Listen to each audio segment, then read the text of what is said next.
السلام علیکم ورحمۃ اللہ وبرکاتہ۔ محترم ناظرین، اللہ پاک آپ تمام حضرات کو خیر و عافیت سے رکھے۔ ناظرین، حضرت مولانا خلیل الرحمن سجاد نعمانی صاحب دامت برکاتہم کی یہ کلپ ہے مختصر سی 9 منٹ کی۔ اس کلپ میں حضرت والا نے حقیقت پر مبنی بیان دیا ہے غیر مقلدین کے بارے میں کہ ان کی جماعت کہاں سے آئی ہے، کس طرح بنی ہے، اور مسلمانوں میں یہ لوگ کس قسم کے نظریات پھیلا رہے ہیں، اور بہت ساری باتیں ہیں اس کلپ میں جو آپ میرے چینل میں سن سکتے ہیں۔ اور دوستو، یہ بھی حقیقت ہے کہ 200 سال کے اوپر اگر ہم تاریخ کا جائزہ لیں تو اس فرقے کی نہ کوئی کتاب ملے گی، نہ کوئی مسجد ملے گی، کیونکہ صحابہ کرام کے زمانے سے لے کر آج تک ساری امت، سارے مسلمان تقلید کرتے ہوئے آئے ہیں۔ تو اس کا مطلب یہی ہوا کہ تقلید کرنا کوئی گمراہی نہیں ہے، کیونکہ حضور علیہ السلام کا ارشاد ہے کہ اللہ تبارک و تعالیٰ آپ کی امت کو گمراہی پر جمع نہیں کرے گا۔ تو جب سارے مسلمان تقلید پر جمع ہو گئے، یعنی حنفی، شافعی، حنبلی اور مالکی، اس بات کا ثبوت ہے کہ تقلید گمراہی نہیں ہے بلکہ حق ہے۔ لیکن 19ویں صدی میں وجود میں آنے والا فرقہ یہ کہتا ہے کہ تقلید کرنا یہ شرک ہے، یہ بدعت ہے، اور اپنے اس دعوے کے تحت انہوں نے آج تک کوئی ایسی حدیث یا کوئی ایسی قرآنی آیت سے استدلال نہیں کر سکے جس سے یہ ثابت ہو سکے کہ تقلید کرنا شرک ہے یا بدعت ہے۔ حالانکہ علماء کی اتباع کرنا، فقہا کے مشورے پر چلنا، اسی بات کا تو حکم قرآن و حدیث میں کئی جگہ دیا گیا ہے۔ تو بہرحال یہ وہ فرقہ ہے 150 سال سے وجود میں آیا ہے اور لوگوں کو ائمہ کرام کی تحقیقات پر عمل کرنے سے روکتا ہے۔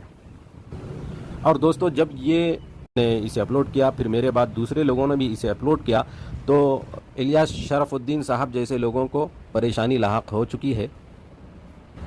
اسی لیے یہ صاحب فوری اپنا ایک کلپ بنا کر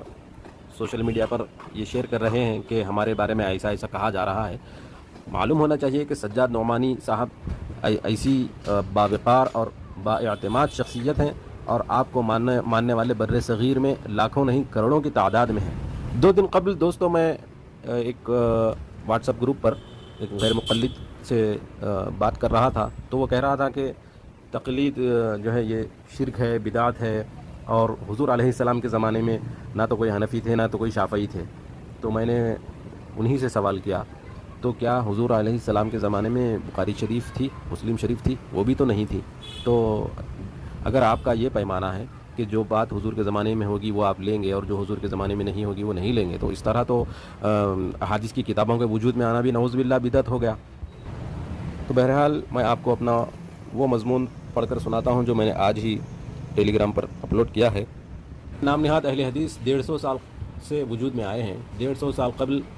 ان کی نہ جماعت ملے گی، نہ مسجد ملے گی، نہ کوئی تصنیف، اور لوگوں کو تفرقہ بازی سے روکنے والی یہ جماعت خود 10 فرقوں میں بٹ چکی ہے، جن کا تذکرہ پھر کبھی ہوگا۔ یہ نومولود مختصر سی جماعت اہل حدیث عوام الناس کو یہ کہہ کر دھوکہ دیتی ہے کہ دین پر عمل قرآن و حدیث کو سامنے رکھ کر کرنا چاہیے، کسی امام کی تقلید نہیں کرنی چاہیے۔ ان کے مطابق تقلید شرک ہے، حالانکہ ابھی تک تقلید کو کسی دلیل سے شرک و بدعت ثابت کرنے میں یہ جماعت ناکام رہی ہے۔ دوستو، اگر عوام کو دین پر عمل کرنے کے لیے قرآن کے ساتھ حدیث کی کتابوں کی رجعت ہی لازم ہوتی تو قرآن ایک وقت میں نازل کیا جاتا اور صحابہ کرام ہی احادیث کی کتابیں لکھ دیتے، اور بعد والوں کے لیے قرآن و حدیث کی کتب رکھ دی جاتی کہ ہر کوئی قرآن و حدیث کی کتابوں کا خود ہی مطالعہ کر لے، نہ کسی استاد کی ضرورت ہے نہ کسی محقق کی ضرورت ہے۔ دوستو، حقیقت تو یہ ہے کہ قرآن مجید و کتب احادیث سے مسائل نکال کر خود ہی محقق بن کر دین پر عمل کرنا ہر ایک مسلمان کے لیے ناممکن ہے۔ دوستو، صحابہ کرام کی زبان عربی ہونے کے باوجود نبی آخر الزماں بھی انہی میں مبعوث ہونے کے باوجود، اللہ کی کتاب بھی انہی کی زبان میں نازل کیے جانے کے باوجود، حضور صلی اللہ علیہ وسلم کی شان میں اللہ تعالیٰ فرماتے ہیں کہ وَيُعَلِّمُهُمُ الْكِتَابَ، آپ صلی اللہ علیہ وسلم صحابہ کرام کو کتاب کی تعلیم دے، قرآن کی آیات انہیں کھول کر بیان کرے، لِتُبَيِّنَ لِلنَّاسِ۔ کیا صحابہ کرام اہل زبان ہونے کے باوجود قرآن کی آیات نہیں سمجھ سکتے تھے؟ کیا خیال ہے دوستو؟ صحابہ کرام اہل زبان ہونے کے باوجود انہیں کتاب سکھائی جا رہی ہے، اور غیر مقلدین ہر ایک عاجمی مسلمان کو قرآن و حدیث سے ڈائریکٹ دیکھ کر دین پر عمل کرنے کا مشورہ دیتے ہیں۔ کیا اس طرح دین پر عمل کرنا ایک عام آدمی، وہ بھی عربی زبان سے ناواقف، اس کے لیے اس طرح دین پر عمل کرنا ممکن ہے؟ ہرگز نہیں۔ دوستو، اصل بات تو یہ ہے کہ غیر منصوص مسائل،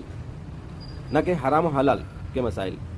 غیر منصوص مسائل میں فقیہ کی تقلید کیے بغیر دین پر عمل ناممکن ہے۔ اسی طرح احادیث کی صحت اور اس کا حکم جاننے کے لیے محدث کی تقلید کیے بغیر دین پر عمل ناممکن ہے۔ لیکن اہل حدیث ائمہ مجتہدین کی تقلید کو تو چیخ چیخ کر شرک و بدعت کہتے ہیں، جبکہ خود ان کا یہ حال ہے کہ محدثین اعظام کی روایات اور رجال پر کی گئی تحقیقات کی تقلید کرتے ہوئے عامل بالحدیث ہونے کا دعویٰ کرتے ہیں۔ تو یہ پکے موحد ہو گئے اور متبعین سنت ہو گئے۔ دوستو، معلوم ہونا چاہیے کہ احادیث کی تدوین کا کام 200 صدی ہجری بعد شروع ہوا، اور فقہ کی تدوین کا کام تو تابعین نے دور صحابہ سے ہی شروع کر دیا تھا۔ دوستو، اس کی وجہ یہ ہے کہ تابعین کے زمانے میں ذخیرہ حدیث محفوظ تھا، اس وجہ سے اس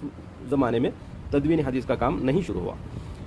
آگے دوستو میرا مضمون ہے، آگے میں آپ کو سنا رہا ہوں کہ تعجب ہے اہل حدیثوں کی عقل پر، ان کے باطل پروپیگنڈے کے مطابق 200 صدی ہجری گزر جانے کے بعد محدثین اعظام کی قربانیوں، مشقتوں اور ان کے علم و فن کے ذریعے وجود میں آنے والی کتب احادیث میں سے اپنے مزاج کی چند احادیث لیتے ہوئے مخالف مزاج صحیح احادیث، یعنی وہ صحیح احادیث جو اہل حدیثوں کے مزاج کے مخالف تھیں، لگ رہی تھیں انہیں، کو چھپاتے ہوئے یا انہیں ضعیف و موضوع قرار دینے کے باوجود یہ حضرات حضور تک پہنچنے کا دعویٰ کر رہے ہیں صلی اللہ علیہ وسلم۔ پھر تو مقلدین ان سے کہیں بہتر ہوئے، یعنی ہم مقلدین جو ائمہ کرام کی تقلید کرتے ہیں، چاہے وہ حنفی ہوں، شافعی، مالکی یا حنبلی ہوں، ان اہل حدیثوں سے کہیں بہتر ہوئے جو پہلی صدی ہجری میں صحابہ کرام کا زمانہ پانے والے جلیل القدر تابعی امام اعظم ابو حنیفہ علیہ الرحمہ کی فروعی مسائل میں کی گئی تحقیق پر عمل کرتے ہوئے بدرجہ اولا حضور صلی اللہ علیہ وسلم تک پہنچ رہے ہیں۔ ائمہ مجتہدین کی تقلید کو شرک و بدعت کہنے والے اہل حدیثوں نے محدثین اعظام کی تقلید کو تو اتباع کا نام دیا ہوا ہے، حالانکہ اتباع تو لفظ اتباع ہی اگر حق کی دلیل ہے تو لفظ اتباع شیطان کے بارے میں بھی آیا ہے کہ شیطان کی اتباع نہ کرو، ولا تتبعوا خطوات الشیطان، شیطان کی یعنی اتباع مت کرو۔ اور اسی طرح اتباع کا لفظ بغیر دلیل کے اپنے پرانے آبا و اجداد جو اس امت سے پہلے کی قوموں کے بارے میں یہ آیت آئی ہے کہ پچھلی قومیں یہود و نصارہ میں انبیاء کرام پچھلی قوموں کو جب اللہ کی طرف دعوت دیتے تو یہ کہتے کہ ہم تو انہی باتوں کی اتباع کریں گے جن پر ہم نے ہمارے آبا و اجداد کو پایا ہے۔ اور دوستو اسی طرح اتباع خواہشات نفس کا بھی ہوتا ہے، واتبع هواه فمثله كمثل الكلب ان تحمل عليه يلهث او تتركه يلهث۔ تو اس آیت سے معلوم ہوتا ہے کہ خواہشات نفس کا بھی اتباع ہوتا ہے۔ تو لفظ اتباع بمقابلہ تقلید لا کر یہ اہل حدیث یہ باور کرانا چاہتے ہیں کہ تقلید شرک ہے، بدعت ہے، تقلید نہیں کرنا چاہیے بلکہ اتباع کرنا چاہیے، حالانکہ اتباع تو آپ نے دیکھ لیا۔ دوستو، تقلید کا مقصد خود اتباع کتاب و سنت ہے، لیکن محض ایک تابعی مجتہد ابو حنیفہ نعمان بن ثابت علیہ الرحمہ کی تقلید سے لوگوں کو بدظن کرنے کے لیے تقلید کو شرک اور بدعت ثابت کرنے کی خاطر اتنا جھوٹ بولا گیا کہ اب تو اس جھوٹ کو پھیلانے والوں کو یہ وہم ہو چکا ہے کہ شاید یہی سچ ہے۔ السلام علیکم ورحمۃ اللہ۔